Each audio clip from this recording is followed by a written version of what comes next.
Nous allons donc continuer ce colloque intitulé « Traduire pour produire du commun » avec une seconde table ronde. Cette table ronde a pour sujet « Traduire l'autre ». Et pour introduire cette table ronde, je voudrais simplement vous rappeler, en tout cas vous expliquer comment nous est venue l'idée de faire ce colloque aujourd'hui.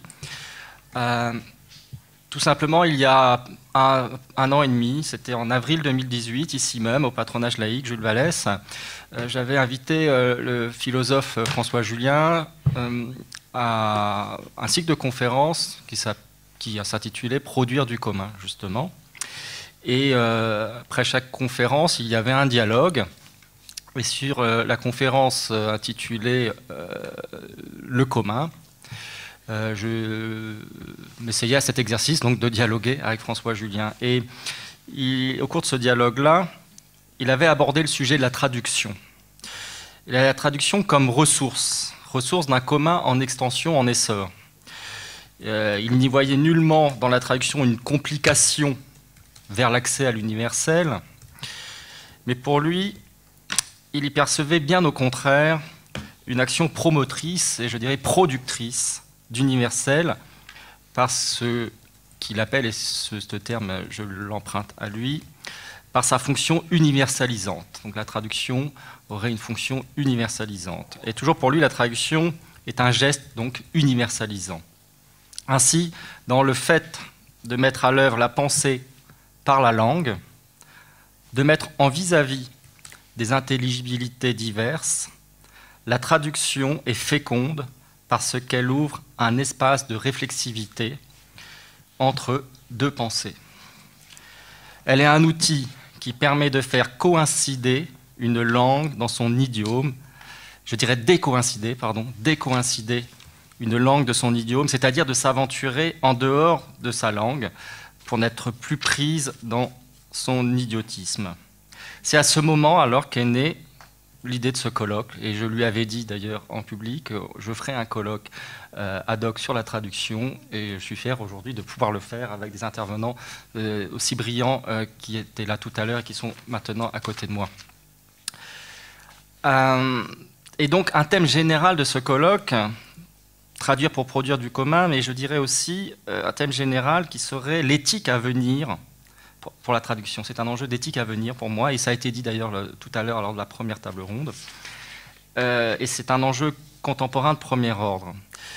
Et tout particulièrement en Europe, où nous avons sans relâche d'ailleurs traduit depuis l'Antiquité.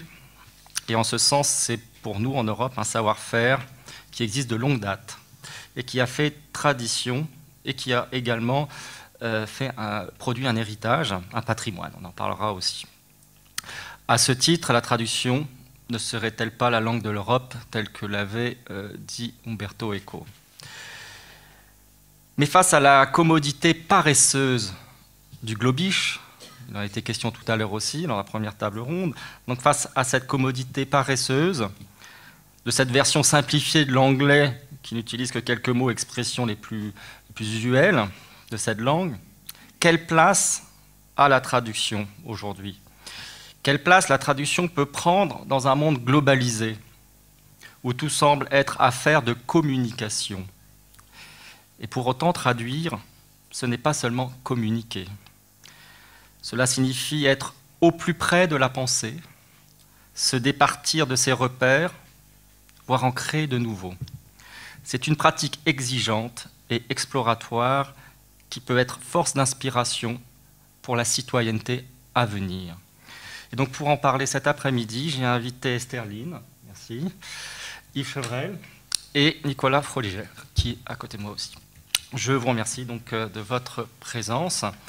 Et je précise donc qu'il y a 20 minutes d'intervention, 20 minutes pour chaque intervention, et qu'après il y aura un moment d'échange avec vous. Esther Line, vous êtes diplômée de l'Université nationale de Taïwan, et vous êtes doctoresse lettres de l'Université Paris-Sorbonne. Vous avez consacré votre thèse de doctorat à Victor Ségalin en exploitant les ressources chinoises que celui-ci a puisées dans sa création littéraire. Entre 1999 et 2011, votre recherche se concentre sur la littérature contemporaine en langue chinoise. À partir de 2008, vous vous orientez davantage vers la traduction et notamment, vous traduisez en chinois les essais philosophiques de François Julien. Et donc, comme vous l'aurez compris suite à ma présentation, nous sommes particulièrement honorés de votre participation à cette table ronde pour traiter de la question de l'écart et de la traduction, en faisant bien entendu référence à la façon de penser l'altérité telle que François Julien le développe. Je vous remercie. Merci. Merci l'équipe organisatrice de m'avoir invité à participer à cette table ronde sur la traduction. Personnellement, ça me touche beaucoup.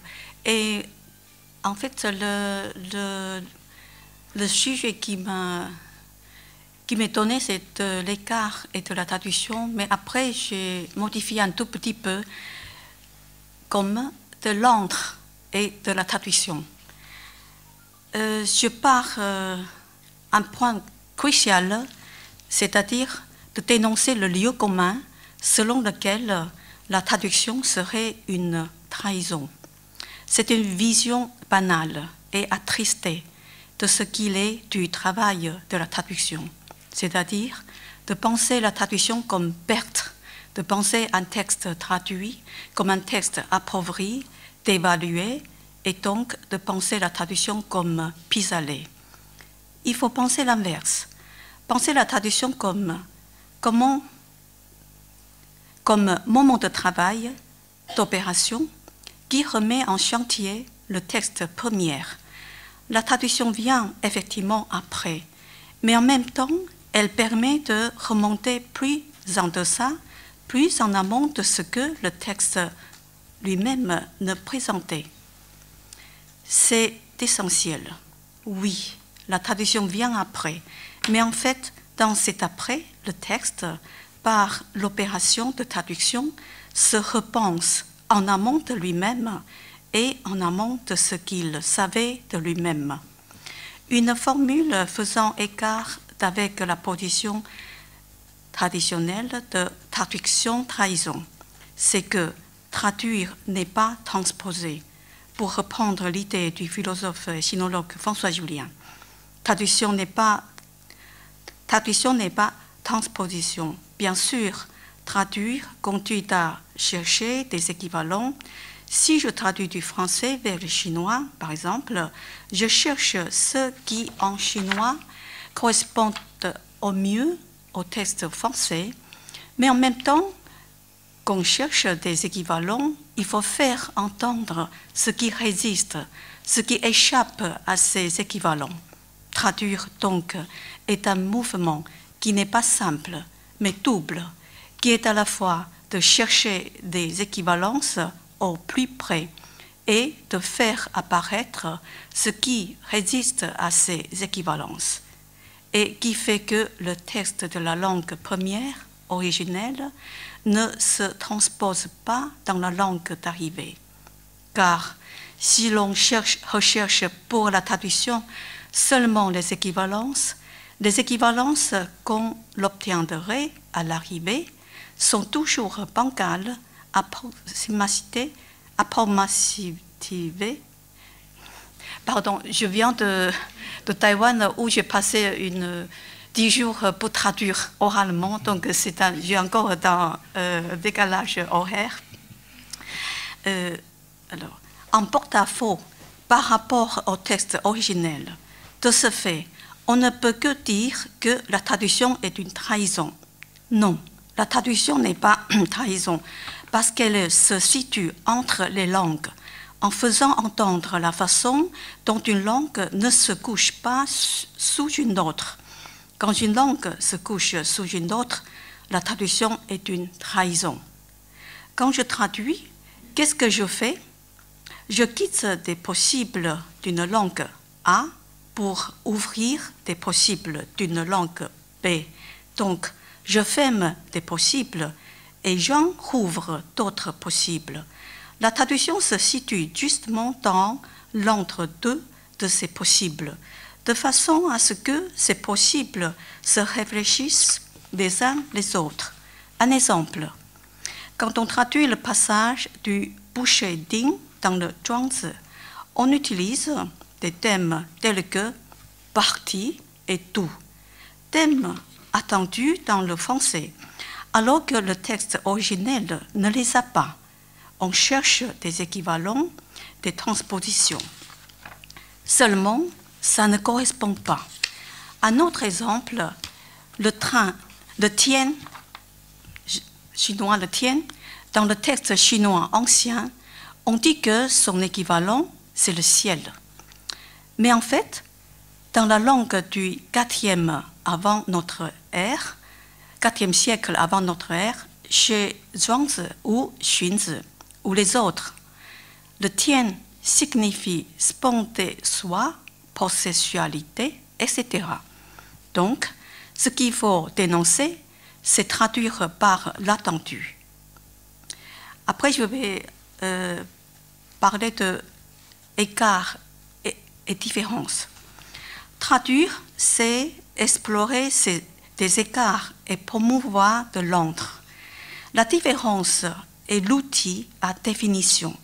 Déjà chez Aristote, de la différence à la différence jusqu'à l'ultime différence, ce qui livre la définition d'une essence, de l'essence d'une chose. Donc la différence, en ce sens-là, est identitaire parce qu'elle aboutit à une définition de l'essence des choses. C'est le premier trait de la différence. Elle est une opération de rangement, aboutissant à des définitions. L'autre caractéristique de la différence est que la différence laisse tomber l'autre. C'est-à-dire que quand j'établis une différence entre A et B, une fois que j'ai distingué B de A pour définir A, je laisse tomber B. B ne m'intéresse plus. Je maintiens A seulement. De la différence, d'une part, c'est de définir et de ranger, et d'autre part, elle laisse tomber l'autre une fois l'opération de distinction est achevée. Et c'est dans cela que je lui oppose l'écart. Pour reprendre un concept de François Julien, on peut voir son livre « L'écart et l'autre » publié en 2012. L'écart, au contraire du rangement, il dérange. Faire un écart de langue, écart de conduite, etc. L'écart sort du convenu, de l'attendu, du rapportement. Donc, c'est un thème exploratoire, heuristique, un thème qui découvre au lieu de rabattre. L'autre caractère de l'écart, répondant au second trait de la différence, c'est que l'écart maintient l'autre en regard. L'essentiel est que si j'écarte la chaise de la table, elle reste en vis-à-vis. C'est parce que l'écart maintient l'autre en regard, il fait paraître de l'autre. C'est dans cet entre ouvert par l'écart que se promeut la traduction, quand elle n'est pas une transposition, quand elle est opérante. Mais où? Dans l'entre. Le terrain de la traduction, c'est l'entre. La difficulté se trouve dans le fait qu'on ne sait pas penser l'entre, parce qu'on est dans une pensée de l'être, qui est de la définition, de la spécificité, de l'identité. C'est parce qu'on a une pensée de la définition et de l'identité que la traduction devient une perte du fait qu'il y a une identité du texte première. Par rapport à cela, il faut penser l'entre qui ne se pense pas en termes de l'être, parce que l'entre n'a pas de propriété, il n'a pas d'en soi, il n'a pas d'essence, il n'a pas de définition. L'entre, ce n'est ni l'un ni l'autre. En même temps, du côté chinois, l'entre est opératoire, parce qu'il n'est pas de l'être, il est opératoire.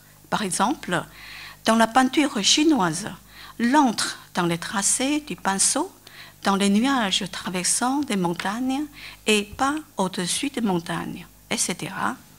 C'est là que justement, par là, ça passe, par là, ça circule.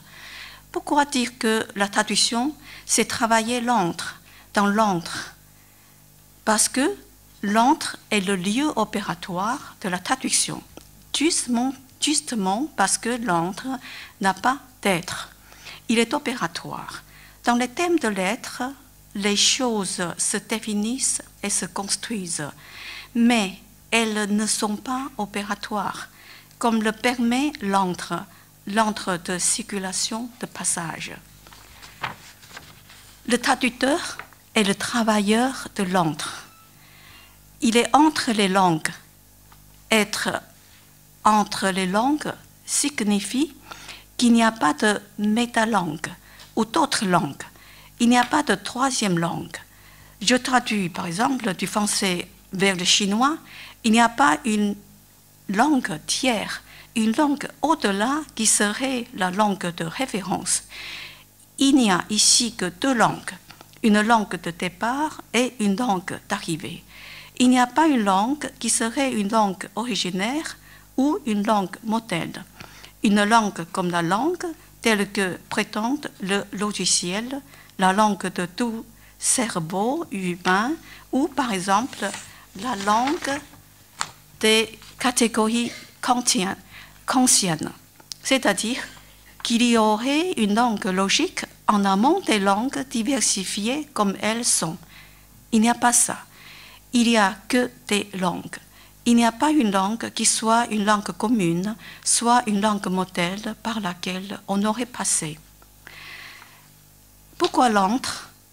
L'écart maintient l'antre en regard, en vis-à-vis, ouvrant de l'antre. Et cet antre est tensionnel, actif, tendu par écart.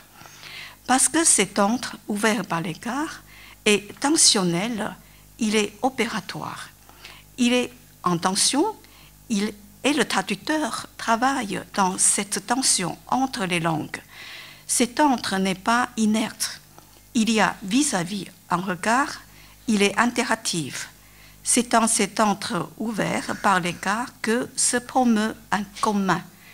La traduction est justement dans cet antre ouvert par l'écart qui promeut du commun entre langue de départ et langue d'arrivée.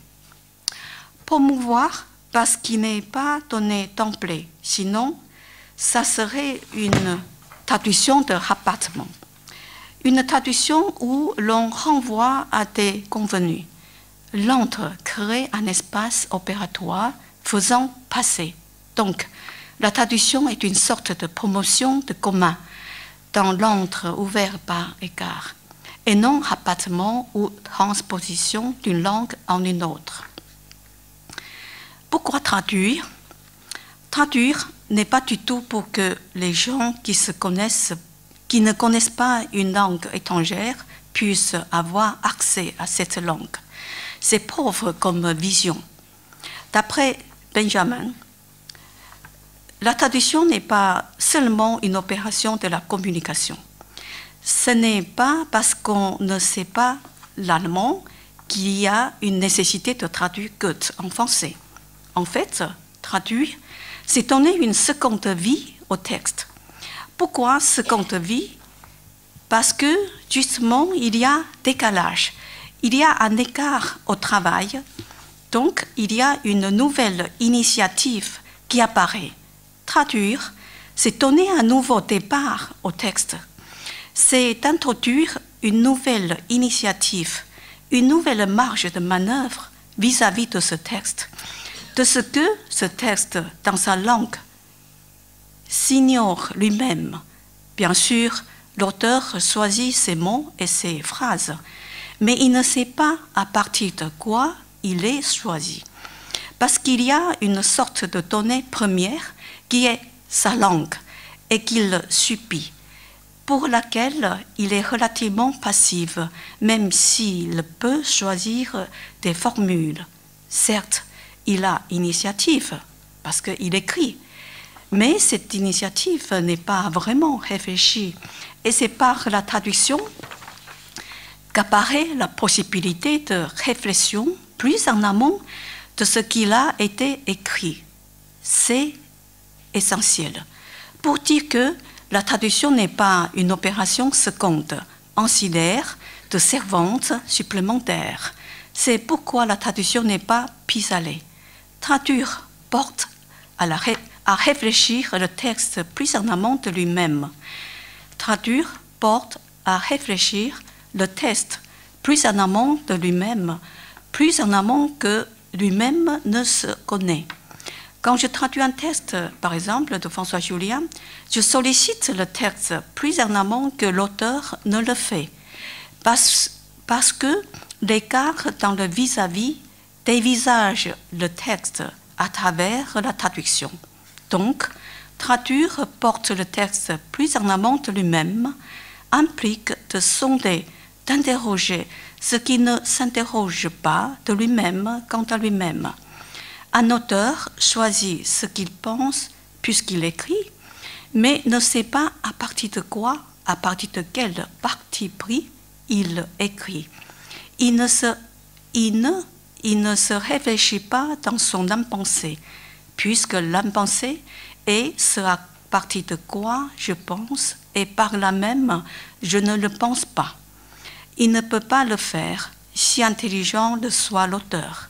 Il ne sait pas, quand il écrit ou quand il dit, quels sont les impensés et les implicites qui sont mis en œuvre par ce qu'il dit et par ce qu'il écrit. Dans l'opération de la traduction, il y a ce dévisagement par vis-à-vis et ou ce sonde par en amont au plus profond de ces partis pris qui sont des choix qui ne sont pas réfléchis. Pour les francophones, le fait que le français conjugue, on ne réfléchit pas. C'est au regard du chinois, une langue qui ne conjugue pas, que l'on commence à sonder ce parti pris de la conjugaison. Ce qu'on ne peut absolument pas sonder du tout temps de sa langue et de sa culture. C'est pourquoi la traduction n'est pas seconde, mais même si elle viendra après, c'est seulement dans l'opération de la traduction que le texte peut se réfléchir. Se réfléchir, c'est-à-dire pour remonter plus en amont, peut s'interroger plus radicalement, qui ne peut faire dans son propre idiome. La traduction, c'est une chance de la pensée, parce que les langues se réfléchissent par écart et ainsi enrichissent la pensée. Une langue ne se connaît pas, une langue ne se reconnaît qu'à la rencontre d'une autre langue. Concept de rencontre chez François Julien. Dans une rencontre, il y a contre, donc il y a surprise, décontenance, de l'inattendu. Il faut donc que dans la marge de ma langue, quand je traduis d'une langue dans une autre langue d'arrivée, la mienne, la langue native, ma langue native, il faut que j'ouvre ma langue. La traduction ouvre et fait effraction dans la langue de celui qui traduit. Il lui faut la travailler pour qu'elle puisse s'ouvrir à l'autre langue de départ. J'en reviens à un thème, disons, anti-benjaminien, c'est que, grâce à la traduction, Babel est une chance de la pensée. Benjamin s'est donné beaucoup de force à cette idée que Babel est une perte.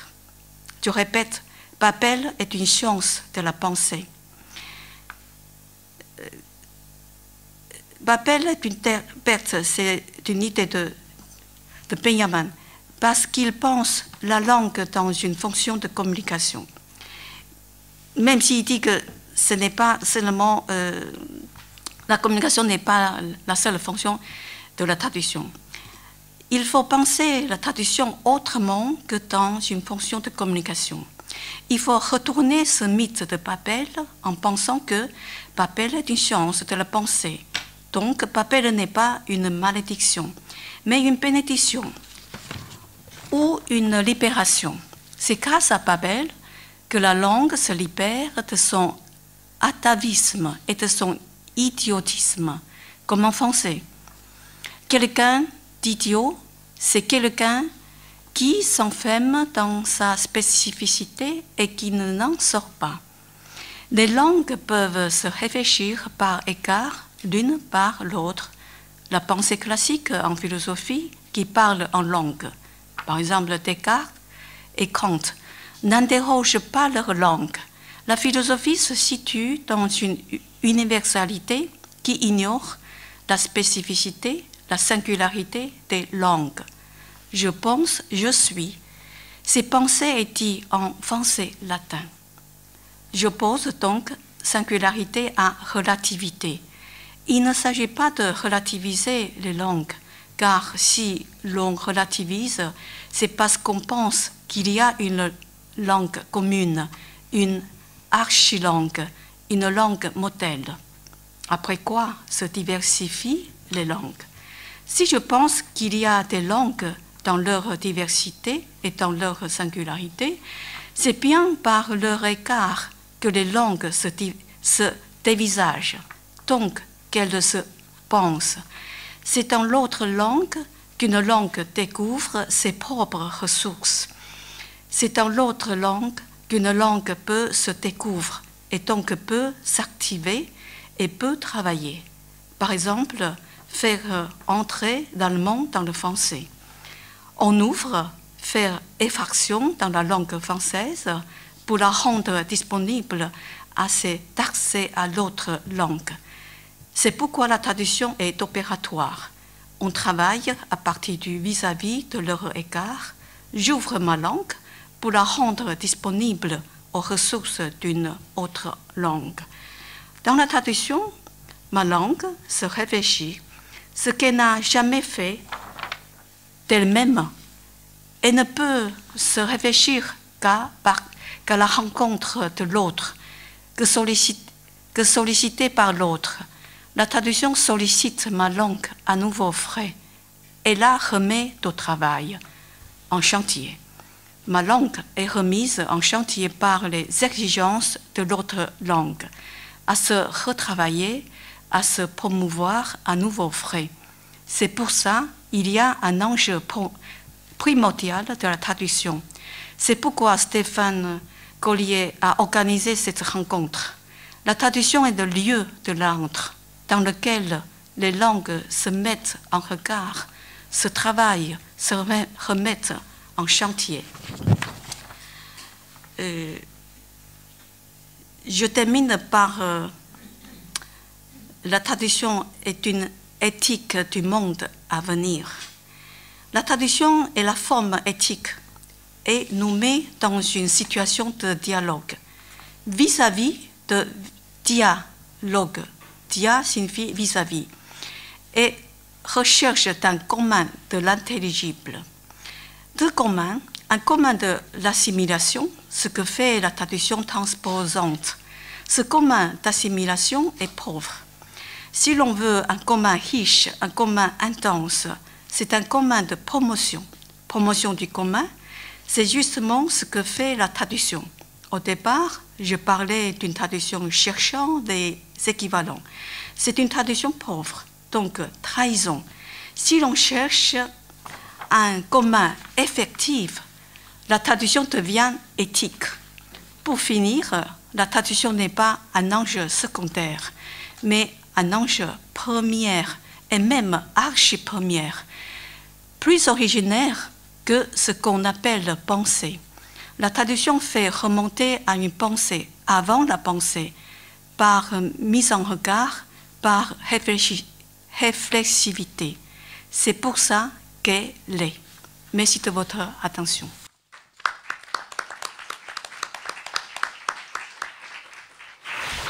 Merci beaucoup Estherline pour ce propos, sur cette intervention sur la traduction comme un entre les langues. et comme une ressource nous faisant accéder à un commun de l'intelligible.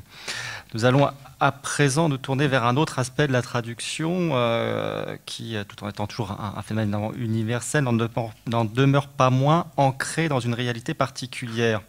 Et donc, en passant du mode fonctionnel de la traduction au mode productif des traductions, on peut s'interroger sur le fait que les traductions, dans le corpus singulier qu'elles ont su produire, et ce que disait tout à l'heure aussi Esterline sur le fait qu'il y a une seconde vie au texte dans une traduction, finalement, les traductions ne constitueraient-elles pas également un patrimoine multipolaire ? Et pour en parler, nous avons invité Yves Chevrel, qui est professeur émérite de littérature comparée à l'université Paris-Sorbonne. Yves Chevrel, vous avez été président aussi de la Société française de littérature comparée, secrétaire général et vice-président de l'Association internationale de littérature comparée. Vos principaux travaux de recherche portent sur la théorie et la pratique de la littérature comparée, sur le naturalisme européen et l'histoire de la traduction. Vous avez publié avec Jean-Yves Masson une histoire des traductions en langue française, 4 volumes, entre donc 2012 et 2019. C'est un très, très grand projet, un vaste projet scientifique dont chaque volume a pour but d'établir les grands repères significatifs du développement des pratiques traductives en français depuis le début de l'imprimerie jusqu'au XXe siècle. Je vous laisse la parole. Bien, je vous remercie et je remercie l'ensemble des organisateurs pour avoir choisi ce beau titre de produire du commun qui m'avait arrêté dès que le contact avait été pris. J'ignorais à ce moment-là que c'était une formule de François Julien que je connais et je trouve qu'effectivement c'est une belle formule. Mais une belle formule qui pose question en même temps, parce que produire du commun, je suis d'accord pour l'expression produire, aucun problème pour le moment, peut-être que vous pourrez en retrouver, mais le commun, c'est commun à qui? Commun implique une communauté, et les communautés changent sur la planète. Alors mon point de vue sera celui non pas d'un producteur de traduction, mais d'un utilisateur de traduction, donc d'un lecteur de traduction. Et je me suis beaucoup interrogé ces dernières années, cela vient d'être rappelé, sur la façon dont les traductions, et non pas la traduction, nous tenons au pluriel, dont les traductions se sont succédées dans le domaine francophone, c'est-à-dire incluant aussi bien naturellement la France que les territoires qui s'appellent aujourd'hui la Belgique, le Grand-Duché de Luxembourg, la Suisse et également le Québec et donc aussi le Canada. Alors c'est vrai que s'intéresser aux traductions, je le fais en tant que lecteur et me pose la question comment lire des traductions, et aussi parce qu'il me semble, et ce sera le fil directeur de mon propos, parce que ces traductions dans l'espace européen, je n'ose pas dire que je me réduis à l'espace européen, parce que quand même il est extrêmement vaste, mais l'espace européen seulement, voir comment dans cet espace européen, eh bien, la notion de... Il est arrivé que les traductions produisent du patrimoine, c'est-à-dire quelque chose qui est un ensemble de biens acquis et que l'on transmet. Donc ce sera le fil directeur. Et je dirais, je nuance d'emblée en disant que je n'intéresserai pas, et c'est volontaire bien sûr, uniquement aux traductions littéraires, mais j'essaierai de faire quelques allusions parce que c'est le sujet même de la série qui vient d'être rappelée. Je m'intéresse aussi, nous sommes intéressés aussi aux traductions scientifiques, juridiques, historiques, etc., etc. Bien. Alors pour cela, j'avais prévu un exposé de 20 minutes en 3 points. Peut-être que le dernier point, je l'abrégerai un peu parce que j'essaierai d'intégrer dans ce que je vais dire, pour les 2 premiers points au moins, quelques éléments qui ont déjà été évoqués ici. Alors le premier point sera une question à laquelle j'essaierai de répondre. Est-ce qu'il existe des civilisations sans traduction?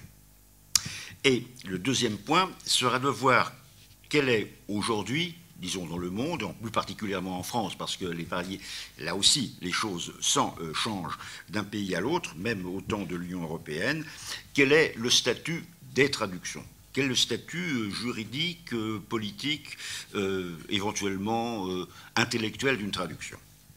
Alors, premier point, y a-t-il des civilisations sans traduction? Je contredirais un peu notre modérateur en disant que ce n'est pas dès l'Antiquité, tout moins gréco-latine, qu'on s'est intéressé aux traductions. Les Grecs ont superbement, de l'Antiquité, ont superbement ignoré la traduction. Pour eux, le patrimoine était un patrimoine grec, essentiellement. Bien sûr, Platon fait raconter par Socrate que des Égyptiens disent que, quand même, les Égyptiens ont été ceux qui ont appris aux Grecs un certain nombre de choses, ce que confirment d'ailleurs des études en ce moment sur les sources orientales, parfois de la littérature grecque, mais enfin, les Grecs ne sont pas intéressés aux traductions, sauf pour éventuellement, quand ils ont été conquis par les Romains, traduire en latin certains textes officiels. Alors, les Latins, eux, les Romains, se sont intéressés aux traductions, ça c'est vrai, mais dans un contexte où l'élite était bilingue. Je dis bien l'élite, parce que le peuple romain dans son ensemble n'était pas bilingue. Bon. Mais, bien sûr, autrefois, la Mésopotamie, avec les Sumériens et puis d'autres, nous avons des traductions depuis très longtemps. Alors, si je parle de patrimoine multipolaire, c'est parce que j'ai parlé de patrimoine. Le multipolaire, pour moi, c'est ce qui a plusieurs points d'attraction. Donc, ça vient de plusieurs choses, et les traductions sont donc parties de cet ensemble. Multipolaire, c'est un des pôles, plutôt, c'est plusieurs pôles. Ça vient d'ailleurs. Et quand je parle de tradition, de patrimoine multipolaire, ça signifie que j'inclus aussi les traductions qui sont faites d'autres pays, en pensant à l'Europe, d'autres pays que les pays européens. Donc, c'est toutes les traductions qui ont pu être faites. Bon, le patrimoine, c'est la production, je dirais, nationale, d'autres diraient peut-être domestique en employant un anglicisme, donc c'est national, et puis d'autre part, ce qui est importé ou traduit. Et pour essayer de creuser un peu la question, je ferai ce que peut-être quelqu'un comme François Julien aimerait bien faire, j'utiliserai un détour. Un détour, mais c'est un détour par des œuvres littéraires elles-mêmes, des œuvres d'imagination, que je pense vous connaissez, dont l'une est revenue à la mode ces derniers temps parce que précisément il y a eu une nouvelle traduction. Je veux parler de 1984 de George Orwell, en français bien sûr, la traduction, le titre ne fait pas problème, 1984. Alors si je commence par ce problème, ce n'est pas pour revenir sur la façon dont José Camoun, la traductrice de la nouvelle édition, a traduit un certain nombre de choses, même si je pense que sur certains points, elle apporte du nouveau, une meilleure interprétation du texte, et d'autre part, il y a des problèmes. Mais c'est parce que dans ce roman d'anticipation, qui est plutôt un roman dystopique, et dont nous voyons d'ailleurs, je crois, très bien aujourd'hui les aspects réels de cette dystopie, vous le savez. Donc il est paru en 1949, et donc il s'appelle 1984, et nous sommes en 2019, et en 1984, dans la perspective d'Orwell, il y a un État totalitaire qui s'appelle Océania, et Océania, attention, Océania, c'est l'Angleterre, plus l'Amérique du Nord, plus l'Amérique du Sud, plus l'Australie, plus la Nouvelle-Zélande. C'est ça l'Océania d'Orwell. Rien à voir avec l'océan, bon. On voit très bien, c'est une sorte de préfiguration du Brexit, en quelque sorte, si je puis me permettre. L'Angleterre est, non pas du côté, parce que ce n'est pas le seul État, il y a un autre État qui s'appelle l'Eurasia, et l'Eurasia, elle commence sur le continent européen, sur le continent, comme disent les Anglais. Bon, donc, il y a l'Eurasia, et puis il y a un troisième État qui est l'Afrique, qui est source de conflits entre les deux premiers. Nous ne savons pratiquement rien de l'Eurasia, très peu de l'Afrique. En revanche, ce qui m'intéresse dans l'Océania, c'est ce que George Orwell a appelé le Newspeak, qui a été traduit par Novlangue, par la première traductrice, et que la nouvelle traductrice a traduit, à mon avis, ce n'est pas une bonne solution, mais on pourrait en discuter, par néo-parler. Le néo-parler, c'est traduit mot à mot, Newspeak, mais je pense que Novlangue, d'ailleurs c'est passé un peu dans le langage commun français, est vraiment très utile. Or, ce qui est intéressant pour moi, c'est que dans cette novlangue, il ne peut pas être question de traduction. C'est-à-dire que la seule traduction qui est possible, c'est de traduire en novlangue l'anglais, qui était parlé, bien sûr, dans l'Océanie, ou dans l'Océania, pour reprendre le terme d'Orwell. Bon. Et donc, empêcher la traduction, c'est le rêve, effectivement, de Big Brother, le dictateur de l'Océania. Et je dirais qu'il s'agit bien d'une langue, parce que tout à l'heure, je ferai probablement allusion à la différence qu'on peut faire entre langue et langage. C'est bien d'une langue. On établit un dictionnaire d'une nouvelle langue. C'est pourquoi je pense que néo-parler n'est pas une bonne solution. Un dictionnaire, c'est une nouvelle langue, et cette nouvelle langue a comme caractéristique de réduire au maximum le nombre de mots. Donc, c'est le seul dictionnaire qui, d'une édition à l'autre, à la différence du Petit Larousse et d'autres, réduit le nombre des entrées. Et les conséquences sont dramatiques dans le roman d'Orwell. Bon. Donc, il y a cette novlangue qui interdit en fait aux gens de penser en dehors de ce que peut-être ils voudraient penser, parce qu'ils ne peuvent même plus penser autrement. Ça, c'est le problème. Et donc, un pays où on ne traduit pas, fût-il imaginaire, est un pays dictatorial. Bien.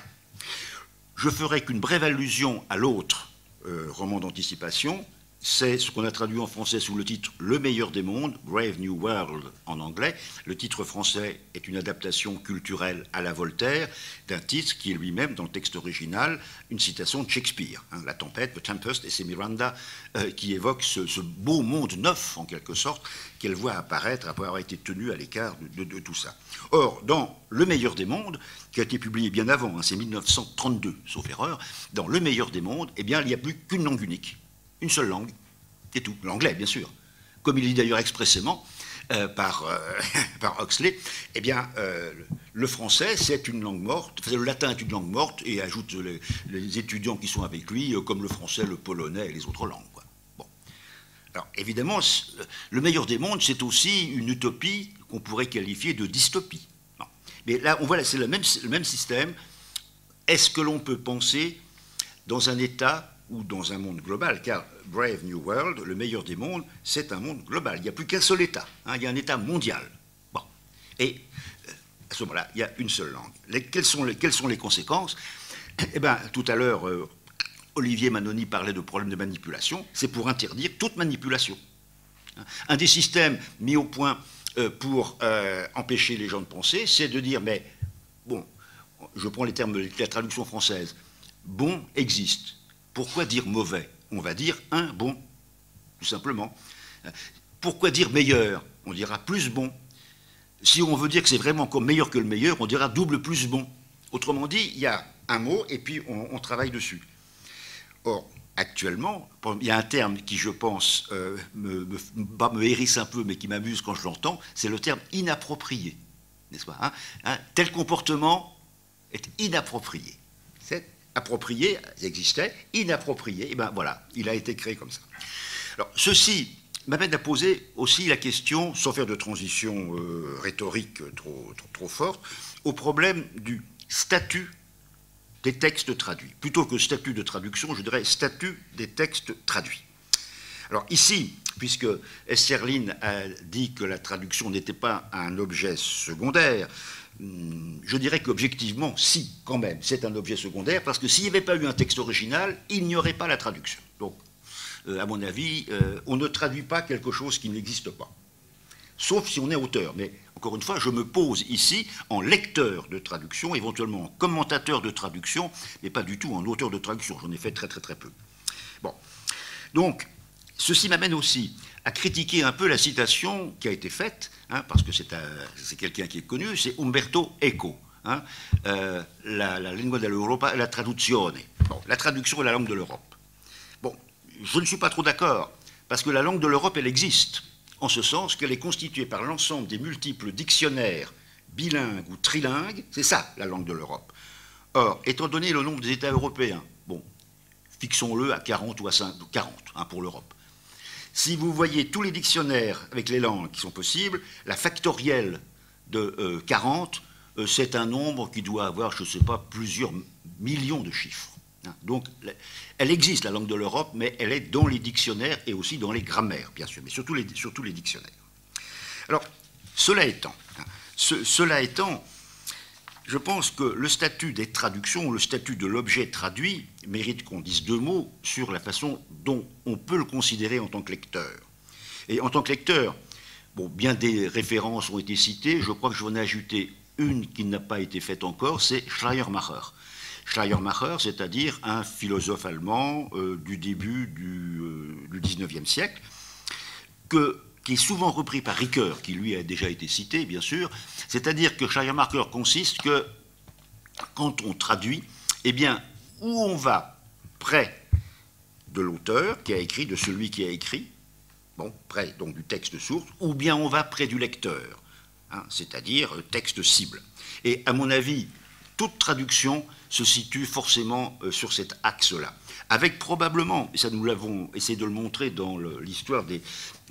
voilà, dans l'histoire des traductions en langue française, c'est qu'on peut dire, en simplifiant un peu quand même, qu'au sommet, hein, de ce qui va peut-être vers l'auteur, ça peut être la recomposition, quelques termes qu'on emploie, que représente une traduction poétique. Hein, le problème a été posé tout à l'heure dans la discussion. Au sommet, disons, la poésie. Bon, effectivement, face à la poésie, tout ce qu'on peut dire, c'est que on est silencieux. Hein, on est silencieux face à ça. Et puis, au bas de l'échelle, ben, évidemment, quand je dis bas de l'échelle, j'ai introduit évidemment une notion de classement. Il y a ce qu'on appellerait la traduction pragmatique, celle dont il a été question dans le tout premier exposé, traduction juridique, par exemple, ou bien traduction de réclame. Hein, les traductions de réclame dans différentes langues. Vous voyez les différentes réclames de Coca-Cola je ne dirais pas dans tout le monde, mais dans toute l'Europe, et même en Bretagne. Ils ont même fait de la réclame en breton, hein, pour vendre leurs produits. Libre à eux, c'est très bien. Bon, seulement, il y a des règles pour faire de la publicité. En Allemagne, quand j'y étais, eh bien, il y avait une publicité Coca-Cola erfrischt am besten.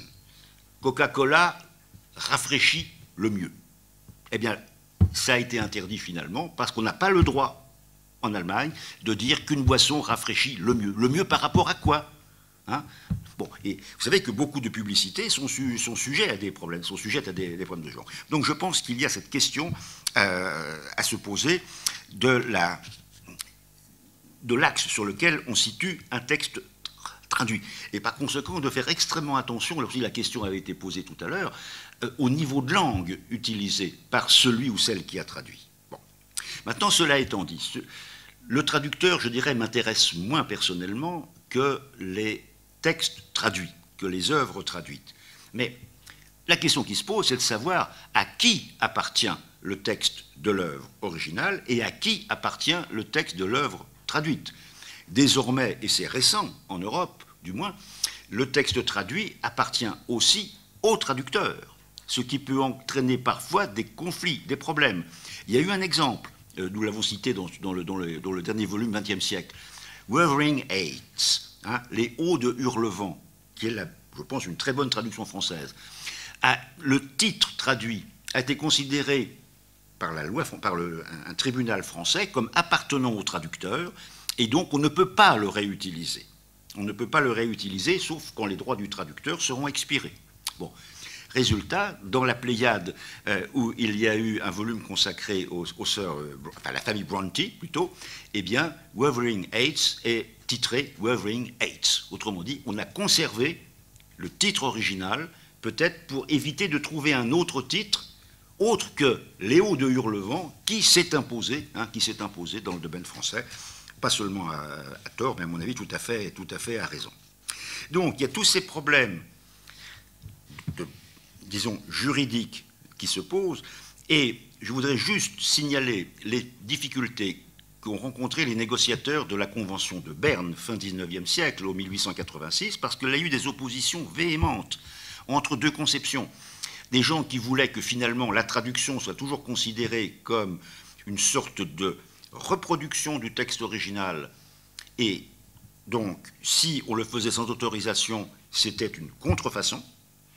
Et puis, il y en avait d'autres qui pensaient que dans certains domaines, et c'était le cas des Allemands, hein, les Allemands en 86 à Berne allaient en ce sens, les Allemands pensaient que dans le domaine scientifique en particulier, il fallait mieux avoir l'esprit large et ne pas considérer que, eh bien, tel texte traduit au moins partiellement dans une autre langue qui contribuait au progrès des sciences était peut-être une chose qu'il fallait généraliser, en tout cas ne pas mettre d'obstacle comme on l'a fait pour les œuvres littéraires. Et un des exemples, eh bien, ça a été rappelé par Olivier Manoni tout à l'heure, c'est le cas de Kafka dans la Pléiade, où Gallimard a été condamné à reproduire la traduction de Vialat, quelles que soient ses fautes, hein, et qui, pourtant, comme Olivier l'a dit aussi, une bonne traduction, donc, avec toute une série de notes faites par un germaniste éminent, Claude David, lequel a toujours très bien remis les petites choses en place, mais comme il a vu le détail, il n'a pas vu justement l'ensemble de la traduction. Mais ça, c'est un autre problème.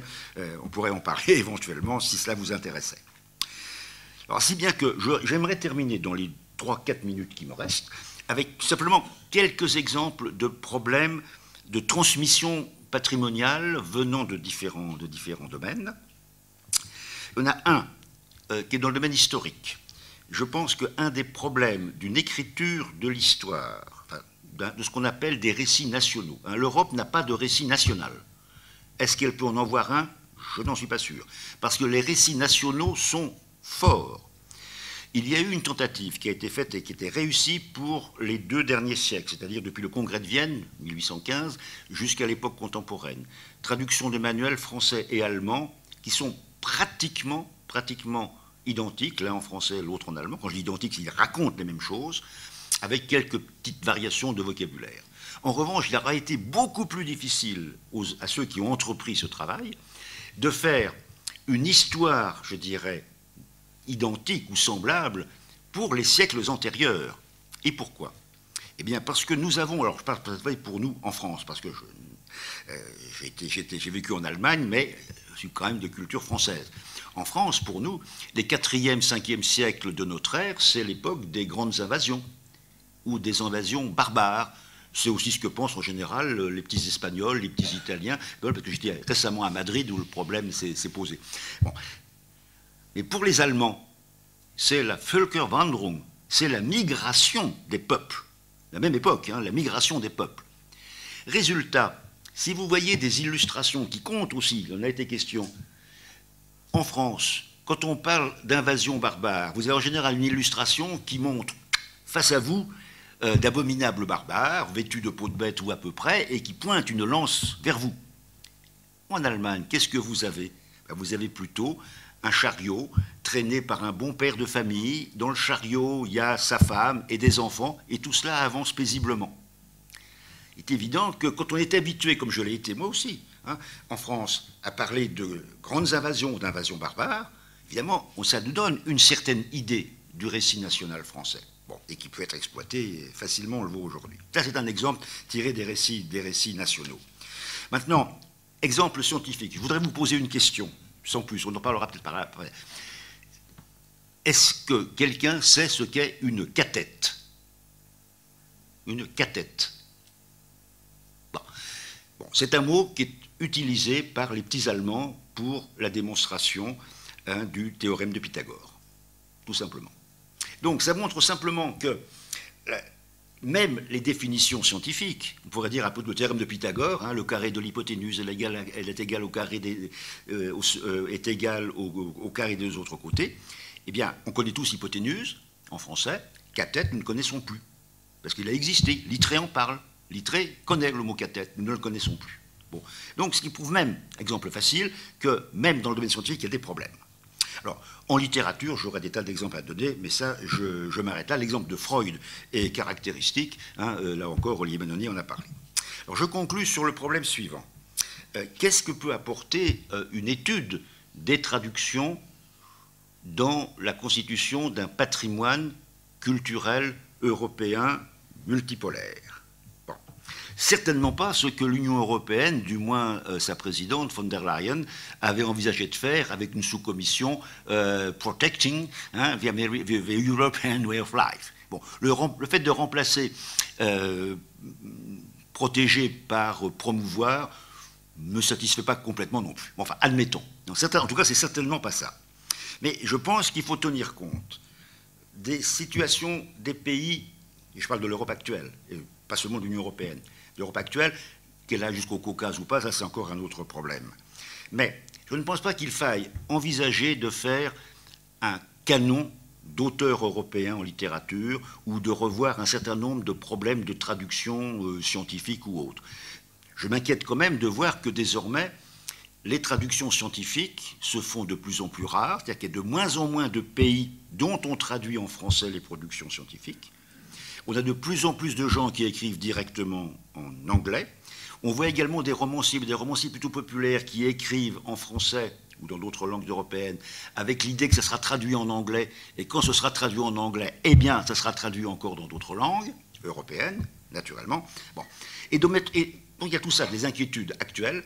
Et puis, je pense aussi au problème disons, de savoir un peu quels sont les chefs-d'œuvre des pays européens. Je pense, quant à moi, qu'il ne faut pas, qui était professeur de littérature comparée, hein, je pense qu'il ne faut pas absolument s'obnubiler sur le fait de faire connaître aux autres pays nos chefs-d'œuvre. Et quand je dis nos chefs-d'œuvre, c'est nos chefs-d'œuvre à nous, Européens. Je prends un exemple. J'ai rencontré il y a quelques années un collègue estonien. On a parlé il parlait très bien français, heureusement, car je ne connais pas du tout l'estonien. Mais il m'a dit, Racine n'est pas traduit en estonien, mais on ne le traduira pas. C'est trop tard pour traduire Racine en estonien. Pour qui sont ces serpents qui sifflent sur vos têtes? D'accord, très bien. Mais les Estoniens, actuellement, semble-t-il, n'ont pas besoin de Racine. De Racine, je veux dire de l'auteur, bien entendu. Alors, je pense que donc, il est question d'une éthique. Hein. Je pense que dans le domaine des traductions, un des critères de jugement, et je m'arrête là-dessus, c'est que nous avons pensé effectivement à essayer de voir quelle était l'éthique du traducteur, peut-être plus que l'esthétique du traducteur. C'est-à-dire de voir dans ce qu'il avait voulu faire, dans quel contexte il était, parce que les interventions des maisons d'édition sont fréquentes, et pas seulement au XXIe siècle.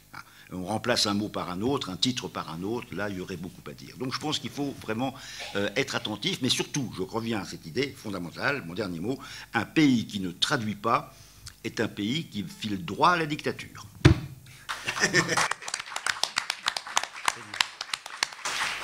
Merci Yves Chevrel. Je pense que cette intervention certainement aura un écho dans la salle tout à l'heure.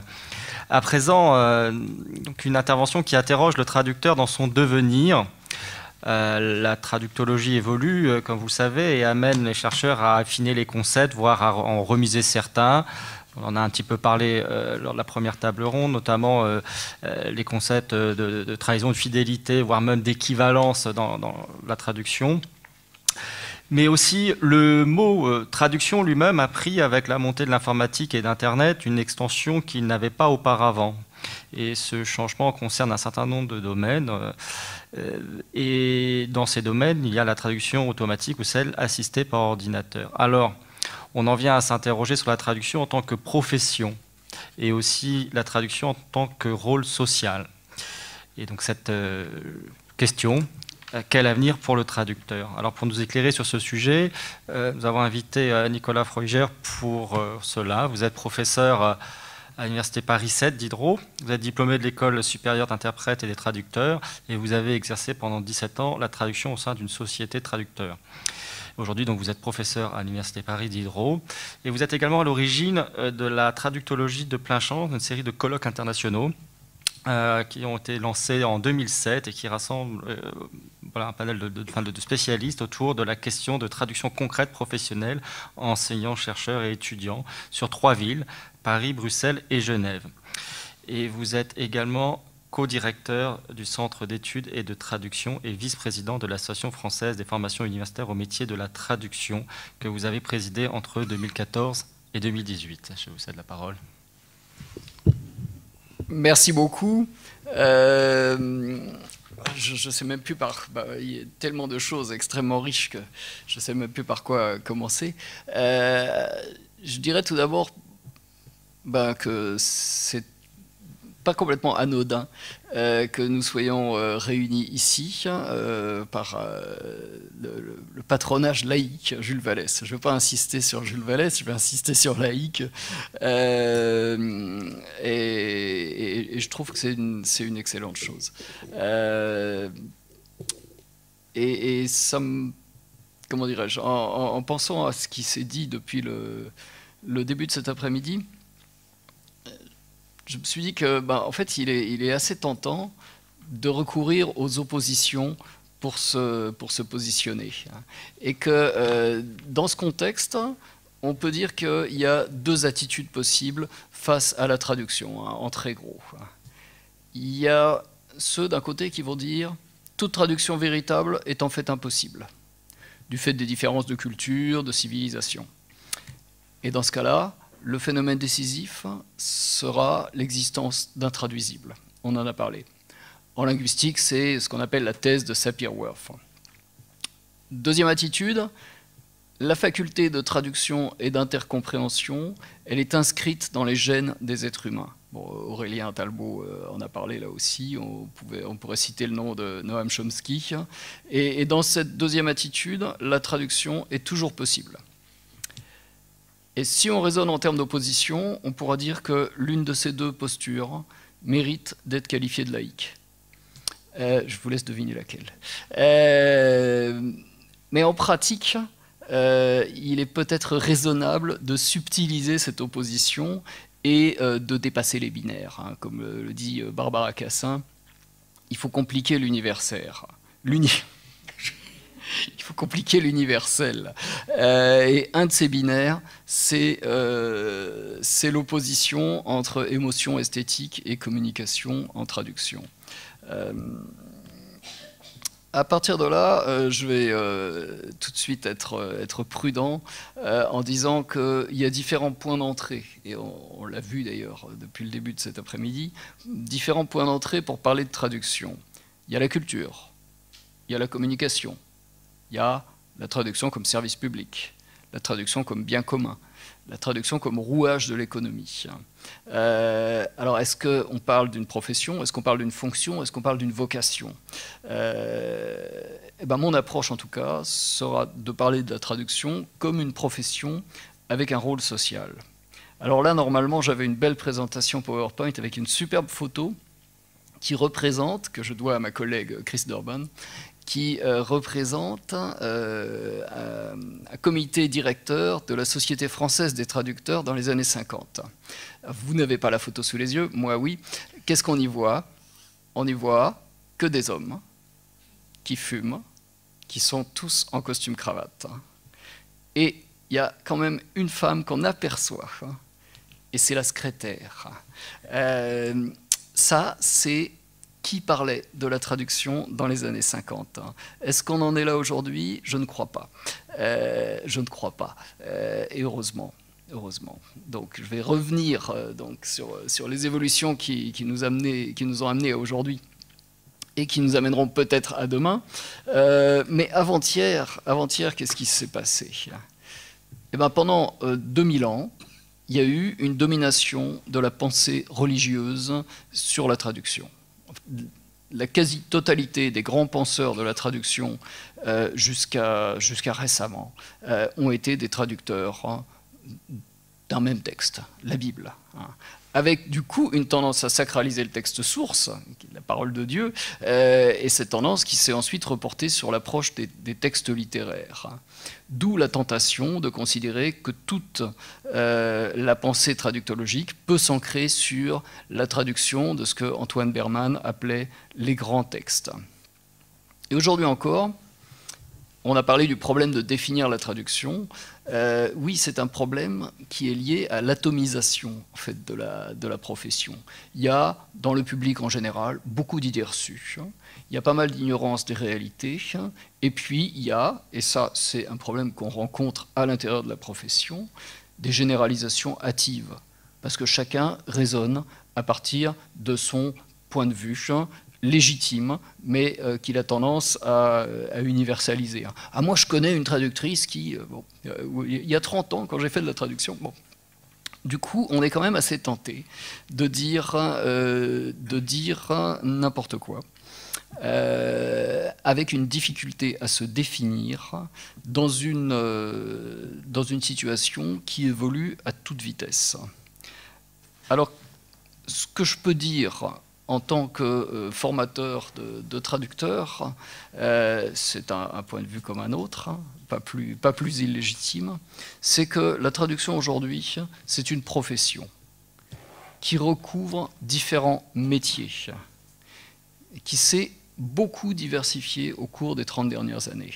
Il y a la traduction tout court au sens classique du terme, mais dans les métiers de la traduction, on a aussi une profession à vrai dire plus ancienne que la traduction elle-même, l'interprétation. Mais il y a aussi de la révision, de la gestion de projet, de la terminologie, de la localisation, de la post-édition, de la transcréation, de la rédaction ou communication technique, et beaucoup d'autres. Je pourrais développer, je n'aurai pas le temps. Et tout ça forme un marché. Tout ça forme un marché. C'est un gros mot, marché? Je ne sais pas. Mais je pense que pour parler de la place de la traduction dans la société, on a besoin de chiffres. On a besoin de chiffres. Et le problème, c'est que ces chiffres, on commence à en avoir, mais ils ne sont pas fiables. Les chiffres ne concordent pas, les définitions non plus, et donc il faut raisonner en termes d'ordre de grandeur. Mais quand même, on commence à avoir quelques ordres de grandeur. À l'échelle mondiale, il semblerait que la traduction, ce soit un chiffre d'affaires, donc une activité économique qui pèse quelque chose comme 48 milliards d'euros. C'est un univers qui est en expansion, contrairement à ce qu'on pourrait penser. La croissance mesurée par des outils qui sont de plus en plus fiables est de l'ordre de 7 à 8% par an, mesurée sur 10 ans. On a parlé beaucoup d'Europe. Il semblerait que 49% du marché de la traduction se trouve en Europe actuellement. Et que dans le monde, on peut estimer qu'il y a à peu près 400 000 professionnels des métiers de la traduction. Alors, une question qu'on ne pose jamais, c'est combien il y en a en France?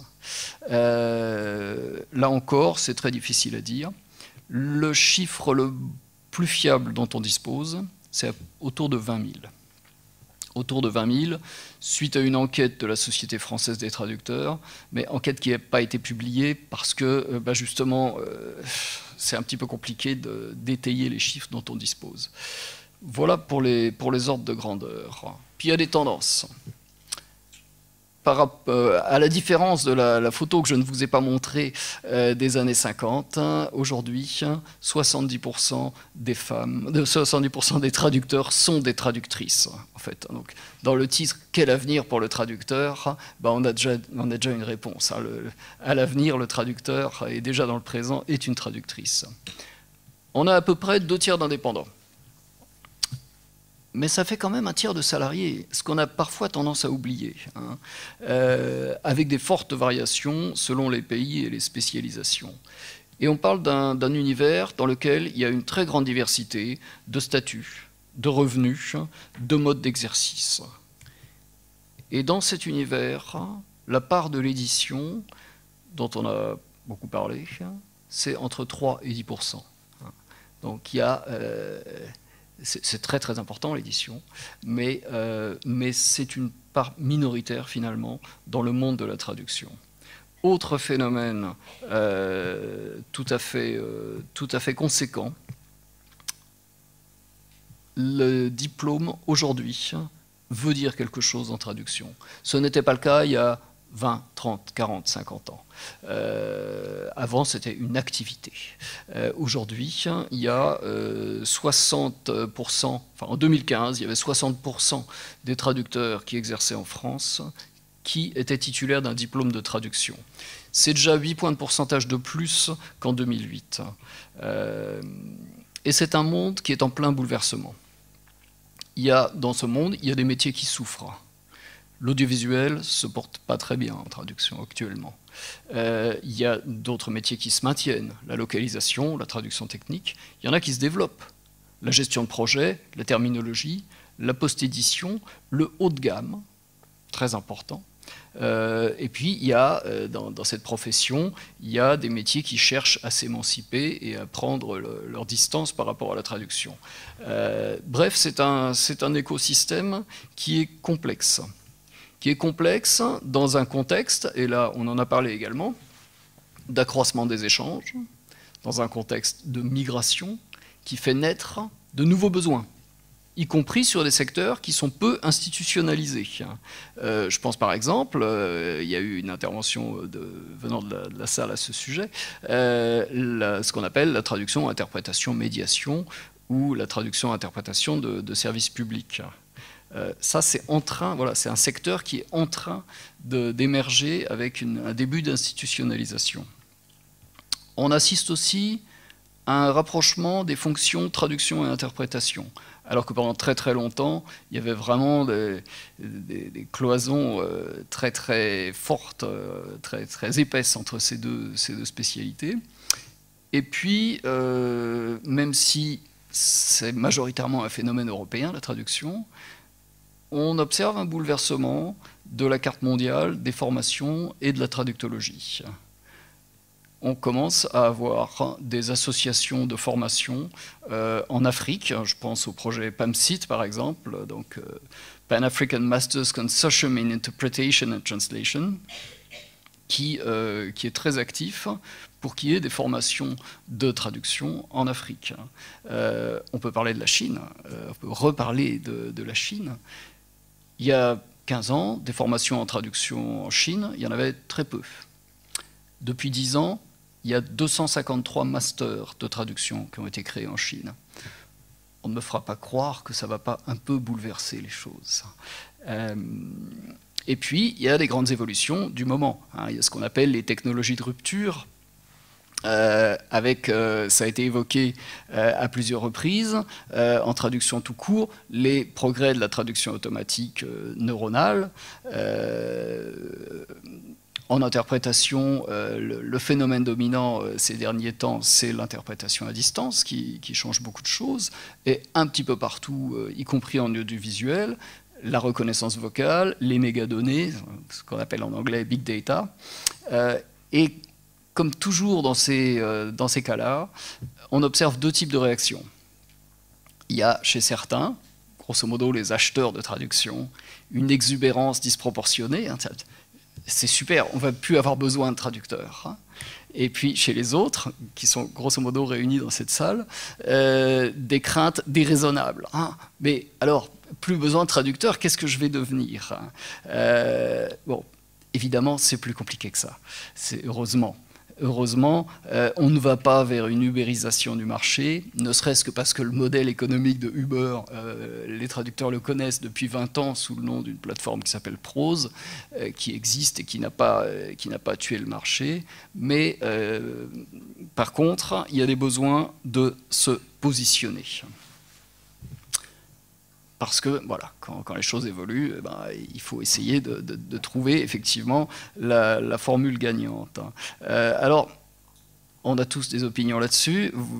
La mienne, c'est que la recette gagnante, à mon avis, c'est qu'on va assister d'abord à un nouveau partage des tâches entre l'humain et la machine, qu'il sera de plus en plus nécessaire de recourir à la formation tout au long de la vie, et que voilà, il faut ensuite se positionner sur le continuum vaste et complexe qui forme les métiers de la traduction. Ce qui suppose de voir les choses en termes historiques, quoi. On peut se demander si la machine à calculer a tué les mathématiques. Ce n'est pas l'impression que j'ai. Alors, l'avenir, c'est toujours compliqué de parler d'avenir. Qu'en disent les chercheurs? Ils disent, bon, on pourrait aller vers la génération d'une ou plusieurs langues véhiculaires. On peut penser à l'anglais, au chinois. Les fans de Star Trek pourraient penser au Klingon. Il y a le Dothraki possible aussi. Première possibilité. Deuxième possibilité, hégémonie de la traduction automatique, qui d'ailleurs n'est gratuite qu'en apparence. Troisième possibilité, on peut aller vers une diversité de solutions qui sont adaptées aux différents besoins et qui mêlent, mais avec des réglages de curseurs différents, les compétences humaines, ce qu'on appelle la biotraduction, et puis les compétences informatiques, tout ce qui est outils. J'ai personnellement une nette préférence pour la troisième solution. J'aimerais pouvoir dire que je préfère cette solution parce qu'elle est bonne pour la profession. Mais en fait, non. Je pense que cette solution, elle est préférable parce qu'elle est bonne pour la société entière. Et c'est ça l'enjeu, effectivement. L'enjeu, c'est de quoi la société a besoin. S'il y a le plus besoin de traducteurs, on fera autre chose, hein, c'est pas un problème majeur. Et du coup, lorsqu'on est responsable de formation de traduction, on parle beaucoup d'éthique là, depuis tout à l'heure. Il y a aussi une dimension éthique de la formation. Grosso modo, quelle quel est mon travail et celui de mes confrères? Mon travail, je pense que c'est doter les futurs professionnels des compétences nécessaires pour s'imposer sur le marché. C'est de les sensibiliser aux enjeux, y compris aux enjeux déontologiques et éthiques. C'est travailler à la prise de conscience des besoins de la société en termes de traduction et de médiation. On y travaille, mais il y a encore beaucoup à faire. Et ça suppose de faire évoluer l'image des traducteurs et de la traduction. Tout ça, à mon avis, ça se synthétise dans le verbe professionnaliser. Et c'est je pense que c'est mon travail d'enseignant et de chercheur. Olivier Manoni, tout à l'heure, a dit « votre traducteur, c'est mal payé ». Bon, c'est pas toujours mal payé. Et il n'est pas naturel que ce soit mal payé. Moi, je pense que je dois servir à former des individus à l'exercice bien rémunéré de leur profession. Pour autant, je ne fais pas de jugement de valeur. Il y a plein de façons d'être traducteur. Moi, je m'adresse à l'ensemble de la profession. Chacun est ensuite libre de faire du haut de gamme ou ce que certains appellent de manière un petit peu méprisante du vrac. Donc voilà, moi, mon travail, c'est pas de juger là-dedans, c'est de préparer au choix dans entre ces différentes possibilités. Mais en tout cas, c'est un travail qui se fait avec l'intérêt de la société en ligne de mire. Donc, je crois que j'en arrive à la fin de ma présentation. Qu'est-ce que je pourrais dire en conclusion? Que la traduction, comme activité économique, elle nécessite des compétences de plus en plus pointues. Que ça suppose une formation et des professionnels.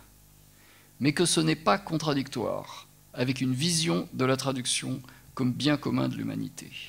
Parce que ce qui finalement est en train de changer, c'est la place de la fonction traduction dans la société, entre autres choses comme outil de médiation. Les traducteurs, pendant pas loin de 2000 ans, se sont plaints d'être invisibles. Il y a plein de bouquins là-dessus et tout. Et bien la traduction, en ce moment, dans la diversité de ses métiers et de ses fonctions, elle est en train d'émerger de l'invisibilité.